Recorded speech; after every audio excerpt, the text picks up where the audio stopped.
Good morning, students. I am Uttam Chatterjee and I have been teaching chemistry since last 20 years. So I will tell you an interesting story about atom, and the story of atom will help you to understand chemistry very easily throughout your life. Okay. Now the meaning of the word atom is a particle which cannot be broken into any further part. Okay. A means not, and Tommy means breakable. The word or anything which can be cut.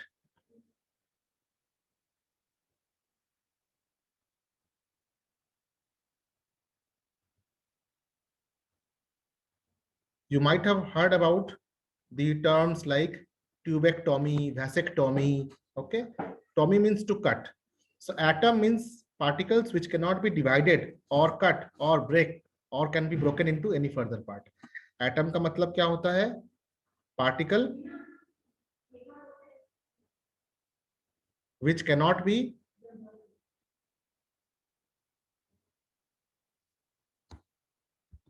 broken or divided into smaller particles.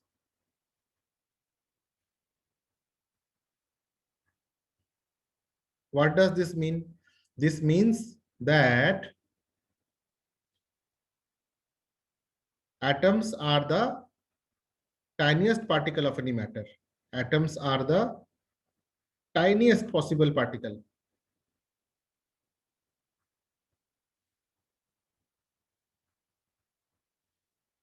of any matter. किसी भी matter का सबसे छोटा सा particle जो है वो क्या होता है? वो होता है एटम. तो क्या ये बात सच है? ये बात सच है या झूठ है? इसे हम पता करेंगे इन आवर फर्दर डिस्कशन. ठीक है, तो एक बार रिवीजन के लिए मैटर का डेफिनेशन क्लियर कर दे. मैटर क्या होता है? Matter means anything that has mass and occupies space.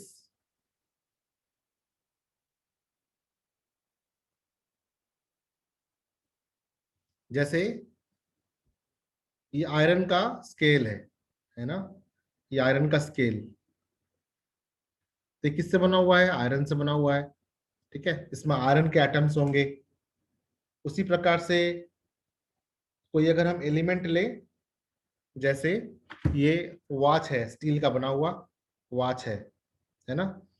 तो ये स्टील, जो स्टील पार्ट है इसका, इसमें क्या क्या एलिमेंट्स हैं? कार्बन है, आयरन है ना? लेकिन अगर हम कोई ऐसा सब्सटेंस ले, जैसे ये प्लास्टिक का सॉसर है ना? ये प्लास्टिक का सॉसर है, इसमें कई सारे पार्टिकल्स होंगे और अलग अलग तरह के एटम्स होंगे.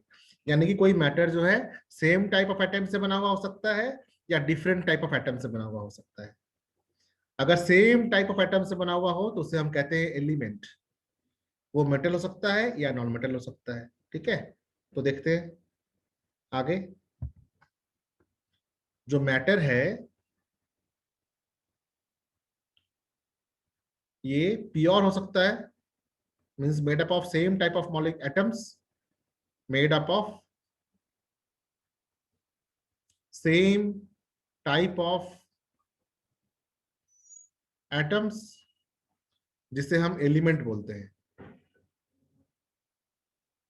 और एलिमेंट क्या हो सकता है? या फिर मेटल या फिर नॉन मेटल. एक और भी है, उसे हम कहते हैं मेटलॉइड, जिसके बारे में हम थोड़ी देर बाद डिस्कस करेंगे. मेटलॉइड. तो कोई भी जो मैटर है वो मैटर टाइनी टाइनी पार्टिकल से बना हुआ होता है, टाइनी टाइनी पार्टिकल से बना होता है. और सबसे टाइनी पार्टिकल जो होता है उसे हम कहते हैं एटम. लेकिन अगर कोई मैटर में मोर देन 2 टाइप्स और मोर देन 3 टाइप्स पार्टिकल्स हों, ठीक है, तो वो कंपाउंड हो सकता है या मॉलिक्यूल हो सकता है, इसके बारे में भी हम डिस्कस करेंगे। लेकिन ये सब चीज जानने से पहले हमें ये जानना पड़ेगा कि एटम जो है उसका शेप, साइज, स्ट्रक्चर कैसा होता है।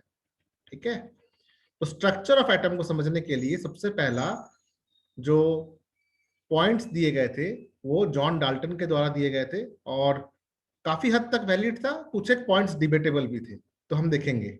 ठीक है, तो इस प्रकार के मैटर जिसमें more than two types of और more than one type of atoms are there, it can be compound, okay, like carbon dioxide, dry ice, है ना, आइस, ठीक है, ग्लूकोज 6C6H12O6, इसमें more than one type of atom है, ये सब क्या है, कंपाउंड है। लेकिन अगर हम बात करें मेटल्स की, जैसे गोल्ड, सिल्वर, प्लैटिनम, है ना, ये सब क्या है, सेम टाइप ऑफ एटम से बना हुए हैं।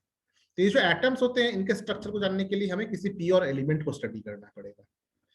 तो इररिस्पेक्टिव ऑफ मेटल और नॉन मेटल, हम पहले पता करेंगे how an atom looks like, how an atom looks like. तो इसको पता करने के लिए कई सारे साइंटिस्ट्स ने कई तरह के थ्योरीज दिए हैं, और उन थ्योरीज के कई सारे पॉइंट्स हैं जिन्हें हम पोस्टुलेट्स कहते हैं। ठीक है, when a theory contains more than one point, then those points are called as postulates. Okay, so let us first of all start with the postulate of Dalton's atomic theory. Postulates of Dalton's atomic theory.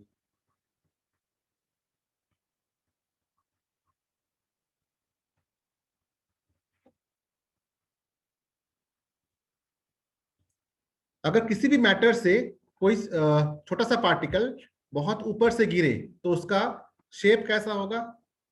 जैसे कि अगर हम एक मग पानी गिराएं ऊपर से, तो उसके जो ड्रॉप्स होंगे वो किस शेप के होंगे, स्फेरिकल शेप के होंगे, है ना। तो स्फेरिकल शेप जो है ये एक यूनिवर्सल शेप है जो कि यूनिफॉर्म एटमॉस्फेरिक प्रेशर के कारण बनता है। तो इस चीज को सोचते हुए ये पहले पॉइंट रखा गया कि atoms are spherical in shape. पहला point, atoms are spherical in shape. कोई एक्सपेरिमेंटल प्रूफ था नहीं फिलहाल, लेकिन उन्होंने कह दिया कि atoms are spherical in shape. क्यों? क्योंकि कोई लॉजिक है नहीं कि एटम्स जो है वो स्क्वायर हो, एटम्स जो हो वो क्यूबिकल हो, एटम्स जो है वो कोनिकल हो, ऐसा कोई लॉजिक नहीं है। लेकिन ये लॉजिक जरूर है कि जो पार्टिकल्स, छोटे वाले पार्टिकल्स होंगे, एक पॉइंट पार्टिकल्स, पॉइंटेड पार्टिकल जो है वो स्फेयर की तरह हो सकता है।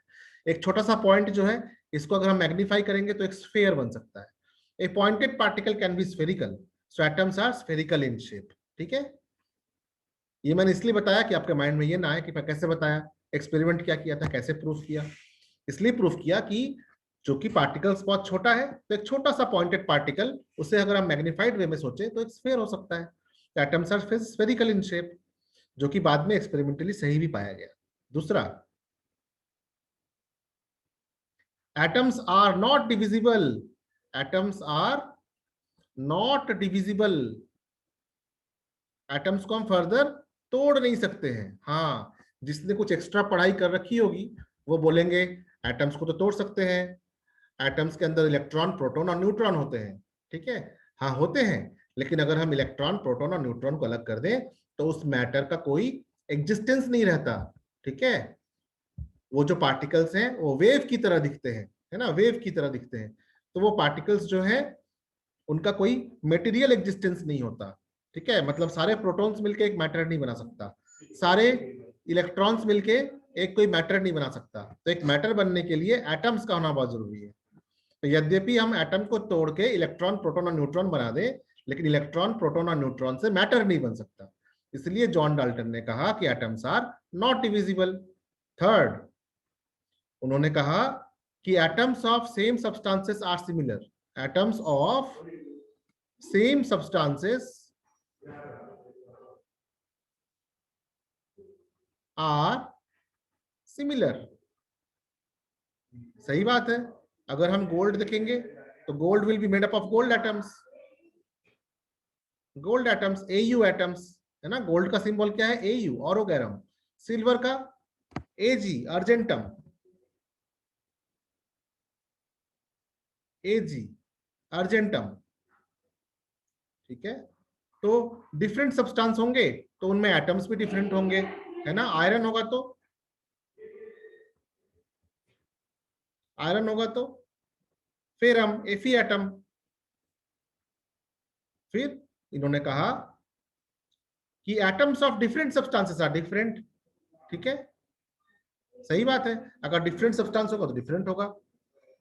Atoms of different substances are different.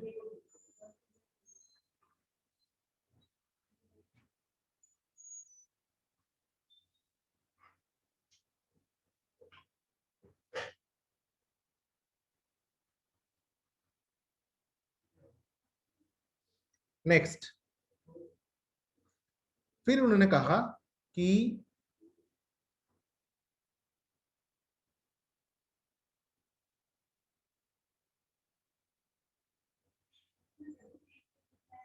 atoms combine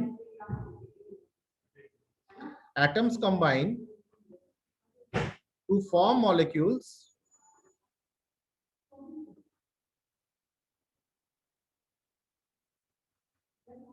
in a simple whole number ratio, in a fixed simple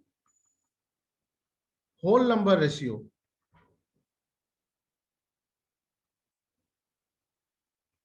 जैसे H2 और O2 अगर वाटर बने तो हमेशा 2:1 के फॉर्म में होगा। कार्बन और ऑक्सीजन मिलके अगर CO2 बने तो CO2 हमेशा 1:2 के फॉर्म में होगा। ठीक है, और लास्ट पॉइंट क्या दिया था इन्होंने, लास्ट पॉइंट दिया था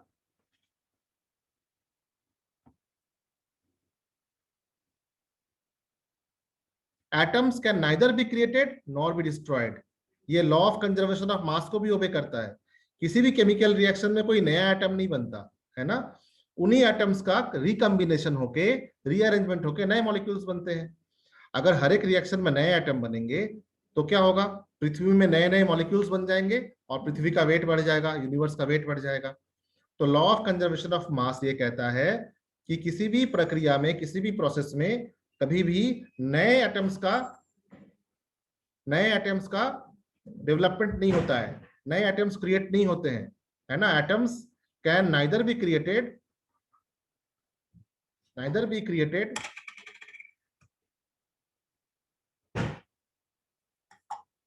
नॉर बी डिस्ट्रॉयड।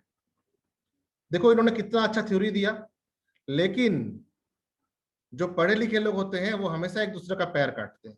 ठीक है, तो इनके बाद जो है रदरफोर्ड ने कहा नहीं आप गलत हैं, बोर्स ने कहा नहीं आप गलत हैं, और इनके हर एक पॉइंट्स को गलत सिद्ध किया गया।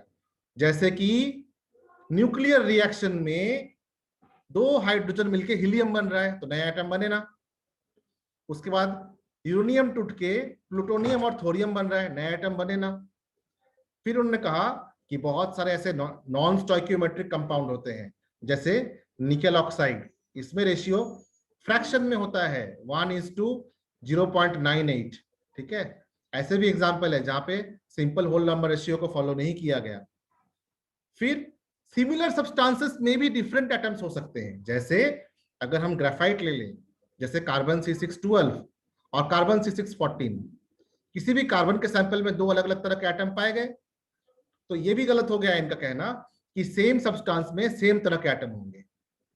फिर इनका ये कहना भी गलत पाया गया कि डिफरेंट सब्सटेंस में डिफरेंट एटम्स होंगे। जैसे डायमंड ले ले, डायमंड में भी कार्बन है और ग्रेफाइट में भी कार्बन है, चारकोल में भी कार्बन है, तो डिफरेंट सब्सटेंस में भी सेम एटम्स पाए जा सकते हैं। और ये तो आपको पहले ही पता है, आप लोगों ने बहुत एक्स्ट्रा पढ़ के रखा होगा कि एटम्स को डिवाइड किया गया है और उसमें से इलेक्ट्रॉन प्रोटॉन न्यूट्रॉन निकाला गया है। तो एब्सोल्युटली ये कहना कि एटम्स आर नॉट डिविजिबल, ये भी गलत है। लेकिन इन सभी गलतियों में कई सारे सत्य तथ्य भी हैं। इसलिए किसी भी एटम को इमेजिन करने के लिए डाल्टन्स एटॉमिक थ्योरी को दिमाग में रखना बहुत जरूरी है। तो किस प्रकार से इनके पॉइंट्स के ड्रॉबैक्स निकाले गए थे इस पर मैं अपने अगले क्लास में चर्चा करूंगा। आशा करता हूं आपको एटम्स का एक पिक्चर आपके माइंड में क्रिएट किया हुआ गया होगा। अगर नहीं क्रिएट किया है तो आप मेरे वर्चुअल बैकग्राउंड को देख सकते हैं। मेरे वर्चुअल बैकग्राउंड में आपको एक एटम का पिक्चर दिख रहा है, जिसमें बीच में एक शाइनिंग सा बॉल है, उसके आसपास कुछ रिंग्स है। ये जो रिंग्स है ये ऑर्बिट्स हैं जहां पे इलेक्ट्रॉन्स घूमते हैं और बीच में न्यूट्रॉन्स और प्रोटॉन्स रहते हैं। इसके बारे में डिटेल डिस्कशन हम नेक्स्ट क्लास करेंगे। आप इस वीडियो के कमेंट सेक्शन में अपने क्वेश्चंस और अपने व्यूज डाल सकते हैं। मेरे साथ बने रहने के लिए थैंक यू।